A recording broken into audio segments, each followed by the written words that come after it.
A major ruling against both P. Diddy and Jay-Z as a judge rules a rape accuser can remain anonymous, at least for now. And the judge gets spicy in her ruling too, calling out Jay-Z's attorney for filing what she says is a litany of motion. For years, the world has looked up to Diddy and Jay-Z as the blueprint, the ultimate success story of two men who climbed from the streets to the summit of global power. They weren't just rappers, they were kings. For the past 3 months now. That's because he faces federal charges of racketeering conspiracy, sex trafficking by force, fraud, or coercion, and transportation to engage in prostitution. But Diddy's fall from grace came far before his September arrest, but rather last November, when the first civil suit against him was filed alleging sexual abuse. Since then, there have been almost too many civil lawsuits to keep up with, and another high-profile name has recently made its way into a filing: Jay-Z. Sean Carter, Beyonce's husband, whatever you know him as, is now accused of raping a 13-year-old girl at one of P. Diddy's parties. We reported on this specific lawsuit back when it was filed in October, but here's a quick refresher. The woman who filed this civil suit is listed only as Jane Doe. She hasn't revealed her true identity and doesn't have to, at least for now, but more on that later. Now, Jane Doe says she met Diddy's limo driver outside the MTV Video Music Awards in September 2000. He told her, quote, Combs liked younger girls and said she'll fit what Diddy was looking for, not allowing her into the awards, but inviting her to an after party. Later that night, the driver brought her to a large white house that was behind a gated fence, and inside, she saw multiple celebrities she recognized, and of course, P. Diddy. According to her suit, once inside, two men asked plaintiff, that's Jane Doe, to sign a non-disclosure agreement, informing her that she could not discuss what happened at the party. She gave them her name and signed the form, but did not receive a copy. Eventually, Jane Doe accepted a drink at this party. She says it was a reddish-yellow mixture and tasted like orange juice, cranberry juice, and something else bitter mixed in. Jane Doe now believes Diddy or one of his associates slipped something into her drink. After all of this, Jane Doe had some of the drink. She says she started feeling woozy and wanted to lie down. So she went into what she thought was an empty room but did not lock the door. The next part is a direct quote from Jane Doe's lawsuit, and it's pretty disturbing, quote, Soon after, Combs, along with a male and female celebrity, entered the room. Combs aggressively rumblings that celebrity B is actually Jennifer Lopez, who was Diddy's girlfriend at the time, but that has not been confirmed. What has been confirmed, though, at least according to Jane Doe, is that celebrity A is Jay-Z. In December, Jane Doe amended her lawsuit to publicly name Jay-Z, alleging he raped her that night. And again, reminder, she's only 13 at the time. Jay-Z completely denies these allegations. He's made a motion earlier this month even for Jane Doe to reveal her identity. And that's not the first time we've seen this tactic, and the last time it actually worked. We reported on this too. The original Jane Doe, who filed civil suit against Diddy in late 2023, the one who included pictures in her lawsuit, was just recently ordered to reveal her name publicly. And that's when we learned that Jane Doe is actually Anna Kane. She's known mostly as the ex-wife of hockey player Evander Kane. So following this same pattern, Jay-Z's team filed a motion demanding Jane Doe make her name public. Here's what his team wrote. Admissions by the plaintiff, meaning Jane Doe, and damning admissions by her own father in a December 13 revelatory NBC interview cast yet further doubt on a claim that was obviously false from the start. The timeline, location, and occurrence of events alleged in plaintiff's complaint are rendered impossible by these admissions. She claims her father picked her up after the assault, and this next part they mean to write, he took a 5-hour trip. She claims she spoke with musician Benji Madden that night. He was not even in New York. She claims the assault took place at an after-party hosted in a private residence. Photos show Mr. The courtroom may have gone quiet, but behind the scenes, the storm around Diddy and Jay-Z is only getting louder. The Department of Justice has officially expanded its investigation, uncovering what insiders call one of the biggest power scandals in modern music history. Sources close to the case claim Jay-Z's name appeared in confidential filings, not as a suspect, but as a person of interest in sealed communications. For months, rumors swirled online, and now it seems those whispers might have had truth behind them. An insider described the evidence as a digital trail, encrypted messages, untraceable payments, and connections leading across borders. The DOJ is reportedly building a timeline of financial transfers between shell companies, offshore accounts, and luxury purchases worth millions. Jay-Z's legal team has stayed silent, but Diddy's side seems to be panicking, filing motion after motion in court. With every filing, the walls appear to be closing in. And this time, no one seems untouchable. Whether it's financial fraud. When pressed by NBC, plaintiff was forced to admit, "I've made some mistakes. I may have made a mistake in identifying. Not all faces there are as clear," and even that she was guessing about key details, including the time it took to reach the venue. What is more, she admits she does not have a single corroborating witness over the last 24 years. In this motion, Jay-Z's team calls for an immediate preservation order, suggesting that Tony Busby, Jane Doe's attorney, could destroy key evidence in the case. The filing even says there's a substantial risk that this may happen. So Jay-Z wants this preservation order, but if not that, he wants the lawsuit completely thrown out and dismissed. But the judge wasn't going for it. This is the spicy part of the motion we mentioned earlier. To start, she broke down the criteria for keeping a plaintiff's name out of a lawsuit, saying there are several key factors in play in Jane Doe's case. One, whether the litigation involves matters that are highly sensitive and of a personal nature. Two, whether identification poses a risk of retaliatory physical or mental harm to the party seeking to proceed anonymously, or even more critically, to innocent non-parties. Another risk, whether the plaintiff is particularly vulnerable to the possible harms of disclosure, particularly in light of her age, and whether the plaintiff's identity has thus far been kept confidential. Now, the motion lays out the pros and cons of keeping Jane Doe's name quiet. The judge notes, most importantly, plaintiff's continued anonymity may cause prejudice to defendants, making it more difficult for them to collect the facts necessary to mount a defense and, as appropriate, challenge plaintiff's credibility. But she says, nevertheless, at this exceedingly early stage in this case, the factors counseling against disclosure outweigh those that counsel in favor. So the judge granted Jane Doe's motion to remain anonymous, at least for now. She does note, though, that the court intends to revisit this decision at a future date. After all this, the judge addresses Jay-Z's prior motion and basically calls out his defense team. She says they have, quote, submitted a litany of letters and motions attempting to impugn the character of plaintiff's lawyer, many of them expounding on the purported urgency of this case. This next part is extra fiery. Quote, Carter's lawyers' relentless filing of combative motions containing inflammatory language and ad hominem attacks is inappropriate, a waste of judicial resources and a tactic unlikely to benefit his clients. The court will not fast-track the judicial process merely because counsel demands it. So we've gone through the motion and the ruling on paper, but what does all of that really mean?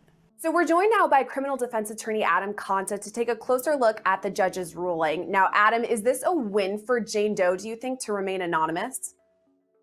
Yeah, it's a win for Jane Doe, certainly, but it's like a short win. It's really much more of a loss for the legal team of Jay-Z and Diddy. Why would you say that? Because the judge was kind of harsh to Jay-Z and Diddy in her response? Yeah, this is sort of like, if a child asks you for something and you're trying to teach them a lesson, you say, no, not right now. Go be good for a little while, then come back and ask me again. That is almost exactly what Judge Annalisa Torres did here. She wanted to send a message directly to Alex Spiro, who is obviously one of the most prolific attorneys in the country right now. I've known him for 20 years. He started as a DA in Manhattan. I knew him as a DA in Manhattan. I had cases against him as a DA in Manhattan. And he's gone on to do incredible things. But he has a very specific style. And there's a lot of people who don't like that style. And Judge Torres is one of them. He's now twice kind of taken the reins and tried to take control of the narrative of cases by putting on sort of these preemptive press conferences. He did it with Mayor Adams, and he did it now with Jay-Z, where he goes to the press and essentially puts on a PowerPoint and says, hey, this is why I think this case is... Only as a well-known woman lived. Combs was dating Jennifer Lopez at the time. She is not named in the lawsuit. The woman claims in the suit that Combs told her she should get in his car and that the two men who worked with him were there. She claims she was reluctant, but eventually got in, but the car didn't go to her home. She said she was offered a drink to calm her nerves, but it made her groggy. The suit claims she was sexually assaulted and taken home and left in the lobby of her building. Sean Combs' lawyers are denying the latest claims, as they have denied the claims in many other civil lawsuits. They said, no matter how many lawsuits are filed, it won't change the fact that Mr. Combs has never sexually assaulted or sex trafficked anyone, man or woman, adult or minor. Now to Jay-Z and the latest with him. Ever since he was officially named in the lawsuit, things have been kind of crazy, with a legal war of words between his lawyer, Alex Spiro, and the accuser's lawyer, Tony Busby. Jay-Z, whose legal name is Sean Carter, is being sued civilly by a Jane Doe from Alabama, who claims Sean Combs and Jay-Z sexually assaulted her at a VMA's after party in the year 2000. Just a quick recap on that case. The woman said she went to Radio City Music Hall because the MTV Video Music Awards were taking place there. Inside, it was a big night for Sean Combs' then-girlfriend, Jennifer Lopez, who won the VMA for Best Dance Music Video. The accuser was 13 at the time. She said she didn't have a ticket, so she hung out outside of Radio City Music Hall with limo drivers. One convinced her to go to a house for an after-party. The woman said a lot of celebrities were at this house and that she drank something that made her feel woozy, and she found a bedroom where she laid down. The suit states, soon after, Combs entered the room along with defendant Carter and a female celebrity, Celebrity B. Plaintiff immediately recognized all three celebrities. Combs aggressively approached plaintiff with a crazed look in his eyes, grabbed her and said, "You are ready to party." Combs then threw plaintiff toward a wall, causing plaintiff to fall. Plaintiff got up and stumbled, at which point Combs grabbed her again and threw her on the bed. At that point, Carter began removing plaintiff's clothes as she grew more and more disoriented. Plaintiff was held down by Carter as he vaginally raped her, while Combs and Celebrity B watched. After Carter finished, he stepped back toward the wall. Combs then stepped forward and vaginally raped plaintiff while Carter and Celebrity B watched. Combs then knocked plaintiff down and attempted to force plaintiff to perform oral sex on him. She fought back, standing up quickly and punching out at the same time, hitting Combs in the neck. Taken aback, Combs stopped his attempt. Now, Jay-Z has vehemently denied these allegations, and since the suit was filed, there have been inconsistencies that have emerged in the woman's story, including the fact that she claimed her dad picked her up that night, but he told NBC News he doesn't remember doing that and it would have taken him hours to drive to pick her up. And the woman claims she talked to Benji Madden at the party, but he was on tour in the Midwest at the time. Well, an old friend of Jay-Z's, who has a complicated past with him, is now coming to his defense. Rapper Beanie Sigel says the woman should have to reveal her name. Right now, a judge is allowing her to remain anonymous.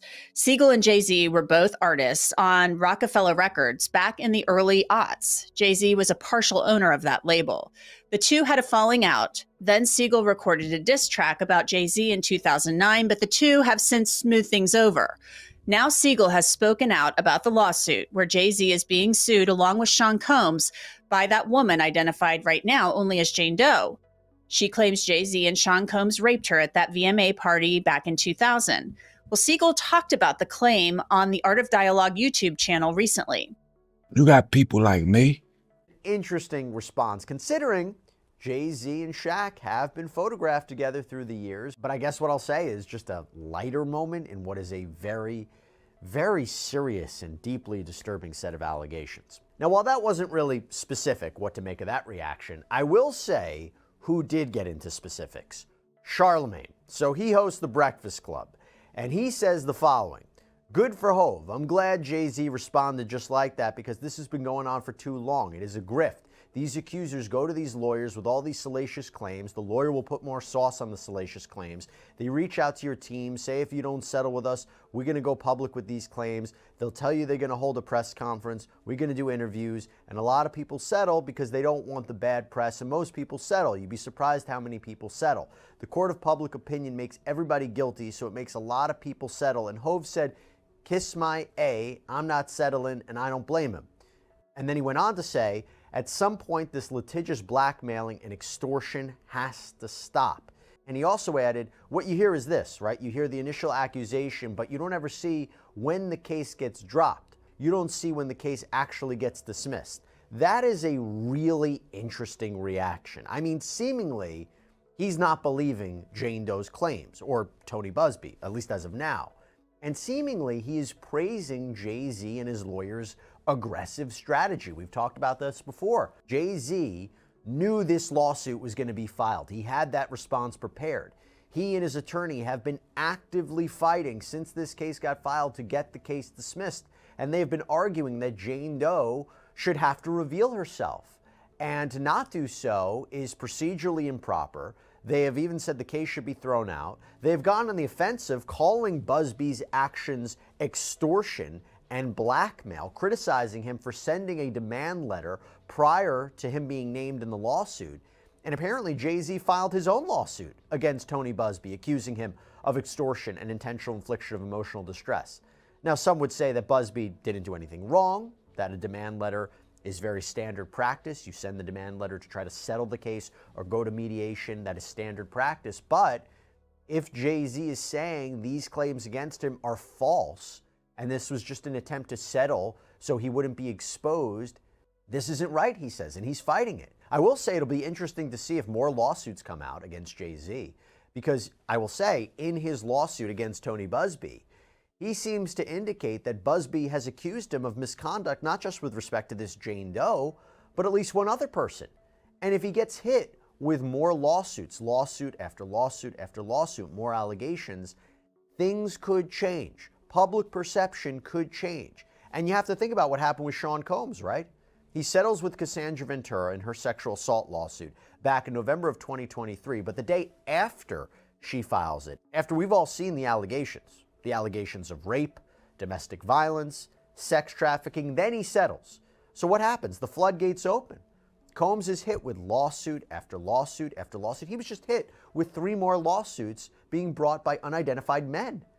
And it sure didn't help him that the 2016 video of him purportedly beating Cassandra Ventura in a hotel hallway was released by CNN because it gave more validity to the claims against him. And look, there are those who are praising Jay-Z's strategy because this is the first accusation. He's never been accused of this in the past, as far as my understanding is. Identity, then that may cause her to abandon this lawsuit because she may not want to proceed in a very public lawsuit with so much sensitive details that for the whole world to know who she is. That could be a major win for Jay-Z. But the other way of looking at it is, besides the fact that if other lawsuits come out, that might change the scenario, Busby has said that Jay-Z and his lawyers are not doing the right thing, that their tactics of filing a lawsuit against him, accusing him of pressuring a different woman to alter her own sexual assault story when she reported her claims to Busby. Yeah, there was that allegation too, that she felt pressured by his firm to change her story. He's saying, Busby, all of this, he's saying that what Jay-Z and his lawyers are doing is potentially illegal and even defamatory. So you have two sides here, two sides of this. I will say, though, based on the trajectory of other Sean Combs cases, there is a chance Jane Doe, here, the person suing Jay-Z, will have to reveal her identity in the civil lawsuit.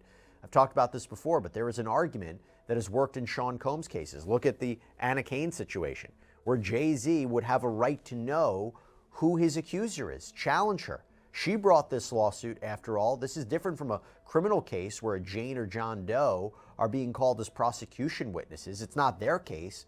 They didn't necessarily choose to bring the prosecution's case, but they're called as witnesses. They may have more grounds to say, I don't want to be identified, government, this is your case. Whereas here, do they have a right to remain anonymous when they are voluntarily filing a lawsuit against a very high-profile individual like a Sean Combs or a Jay-Z? So anyway, bottom line, something to think about in context with Charlamagne's comments. But let's talk about comedian Andrew Schulz. He spoke about Jay-Z's situation on his Flagrant podcast, and he was asked, do you think the Jay-Z thing just gets thrown out? To which he responded, yeah, he's innocent. Now, when he said it, I couldn't tell if he's just joking around or he's being serious, but he did say that Jane Doe's account was, quote, wonky, and this happened how many years ago? And then he also said, I don't know, bro. But he did also say, I hate that allegations can automatically incriminate people. So kind of similar to Charlamagne, but you get a sense of where they both kind of stand in the early stages of this case. And by the way, if evidence should come out in this case that further supports Jane Doe's claims, I'm not necessarily saying a video like the 2016 video, but if something should come out that supports her claims, public opinion, that may change too. Celebrity reactions, that may change too. But while their statements are kind of clear. I will say someone else responded to the Jay-Z lawsuit, and this was not only not entirely clear, I wasn't sure exactly what to make of it. I'm talking about rapper Meek Mill. Now, we'll get into what he said, but his name has been circulating a lot, mostly online, due to his reported connection to Sean Combs. His name has come up a lot in the past year. There was speculation that he was mentioned in one of the sexual assault lawsuits filed against Combs. This was the one filed by Combs' former producer, Rodney Little Rod Jones, who sued Sean Combs for sexual assault and sex trafficking. And in that lawsuit, Jones alleges that Combs admitted to him that he engaged in sexual intercourse with a, quote, unidentified Philadelphia rapper who dated Nicki Minaj. There are those who have speculated online that that is Meek Mill. At the time, Meek Mill posted on X, "One love to the gay people," but then talked about in graphic detail how much he loves women, particularly how much he loves a certain body part of, or a certain part of the female anatomy. But now, in the wake of Jay-Z being named in the lawsuit, Meek Mill, who has collaborated and partnered with Jay-Z in the past, like on Get Rich, Smile Now, Don't Believe in Dreams, he seemed to address Jay-Z's legal issue because he wrote the Bieber got by Diddy. It's not our fault that Usher didn't want to get fucked by Diddy anymore. It is not our fault that Usher didn't want to get fucked by Hit me no more. Kick in the door, waving the 4-4. All you heard was Papa, don't hit me no more. Let's go. Kick in the door, waving the 4-4. Hey, hey, hey. Certain feeling, and I felt a certain way when Usher got on Shay Shay, and I don't mean to mention other people's platforms, but he got on Shay Shay and he mentioned how great and how good Puff taught him and everything. You know what I'm saying? About the business, right? I know, and people know, that was around that in that time that Puff and Usher did have a situation. And that situation led us about some music executives from the industry back in Harlem. You know, I heard it from some music executives back in Harlem. And I'm not going to speak on their name. They doing programs and everything like that. And they may be doing something, they may speak on it themselves. But I heard it from some music executives. Where did you hear it? Bro, you know how people be talking and we was around some people, something like that, and then some people might say, yo, I don't F with that dude. And at the time, I didn't know who the F Usher was. You know what I'm saying? It was one of those type of situations. I was probably say, yo, man, I don't F with them niggas. Man, I'm getting out that industry and everything like that. You know, Puff sent this little kid to the hospital. How he sent him to the hospital? Man, nigga bleeding from the butt. And that's what was said. I didn't even have a name for the kid at the time. Thank you. Come here. Don't sit on the bed at night. No homo. No, just don't get close to the bed. Don't get close to the bed. But it's just like, yo, we want to thank you for hosting the thing, man. It's been a pleasure. You didn't have to do it, and you did it. No. I definitely didn't have to do it. I definitely didn't have to. First and foremost, I'm not getting in the bed. Shout out to him and what he did. I'm just gonna, if we can, let's just put the camera a little this way, just so we're not. I don't want my shot to even I don't want it to come close to the bed at all. Usher look like he fresh off a goddamn plane. Usher Fresh off the garden stage. That's my brother right here from day one. We used to wake up and, pause, but like, check this out. Back in the days when he was like 10 and I was a little bit older, his older brother, we used to fight over the Frosted Flakes. You know what I'm saying? Before pause was invented. You know what I'm saying? But it's my brother for real. We used to actually wrestle off of the Frosted Flakes because he used to always get up early. And now he's one of the richest stars in the world. And what the f did Puff just say?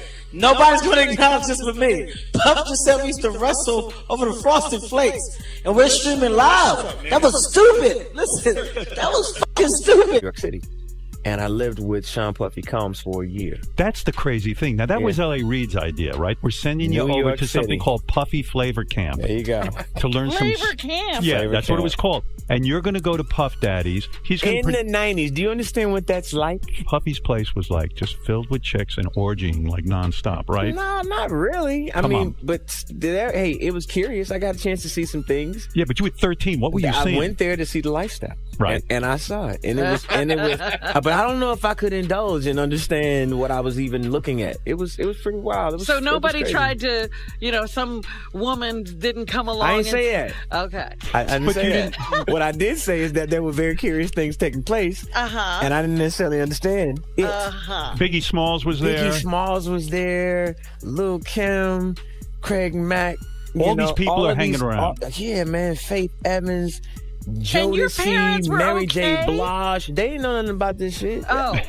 I was having a good time. You know what I mean? Does he have you doing any chores? Are you doing dishes at all? I mean, to keep you humble somewhat? Or are you just like, can you stay up till 4 a.m. with them and party? I mean, I could. I actually stayed up longer than them.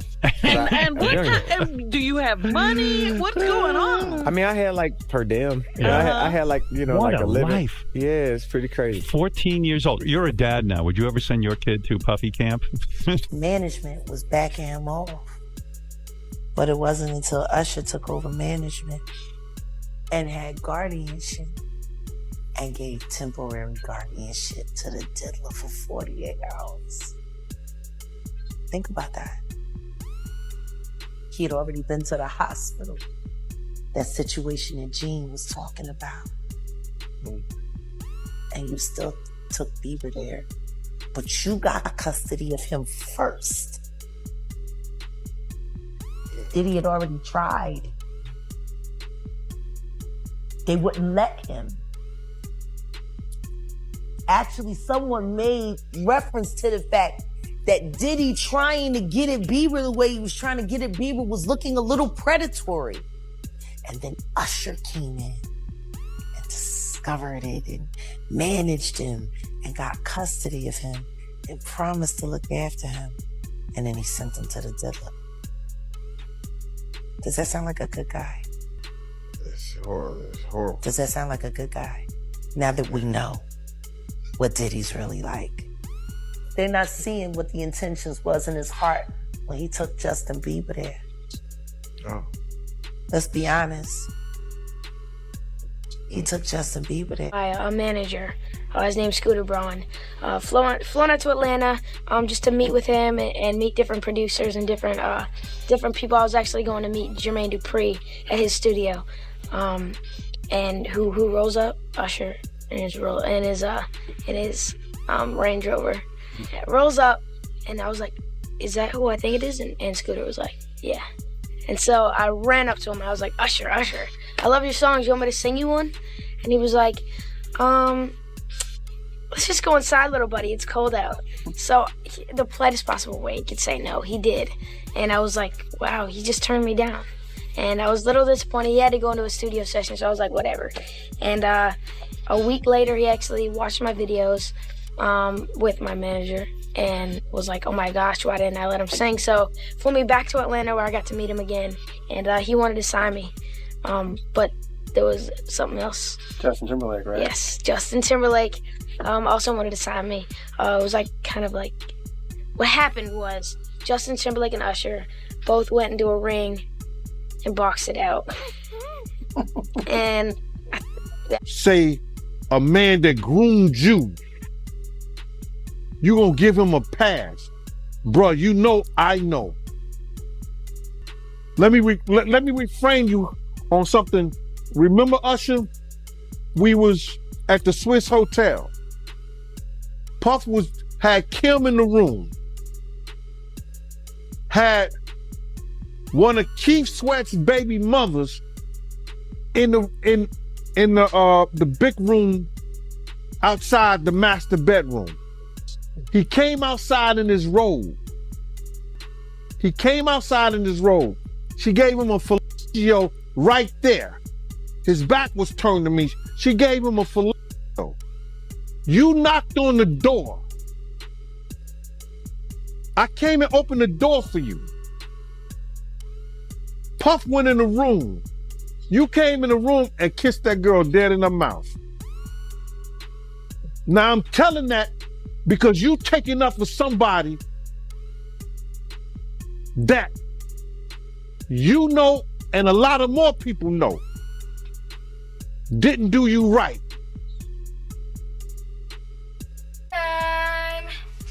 I'ma tell you one time. I'ma tell you one time. One time when I met you, come on. Wow. I ain't mean to stop you like that, but this is only a tease. Ladies and gentlemen, introducing to you, Island Def Jam recording artist, Justin Bieber. It's getting ready to go down. Just so you know, we're in the studio right now working on it. Get ready because it's gonna be big. Ain't that right, Justin? That's right. That's right. So, Right, he did an interview and he told a story about how he went to Diddy house with Mace. Yeah. And he fought the dildo in the sink. I think that was crazy.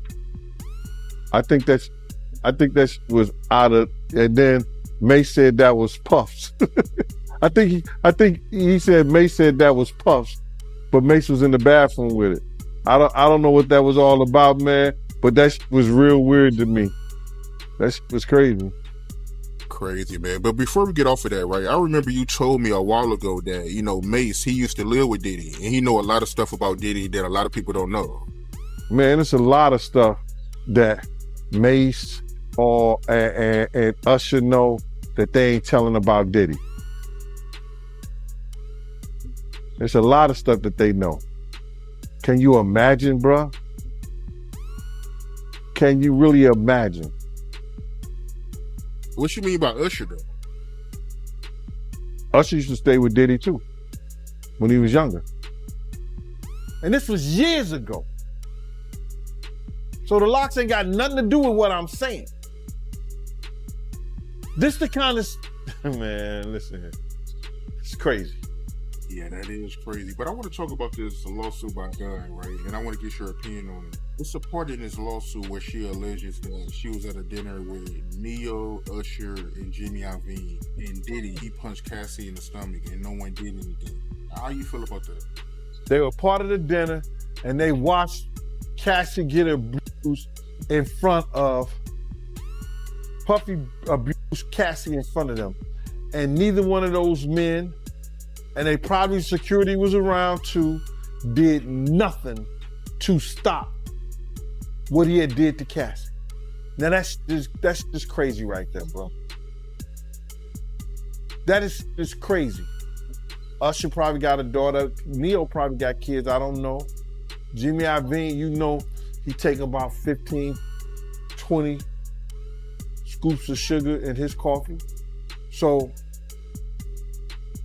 all those cats there, supposed to be men, watched that lady get abused right there in public, and they did nothing, brother. They did nothing. That goes to show you the power that he had mentally over them.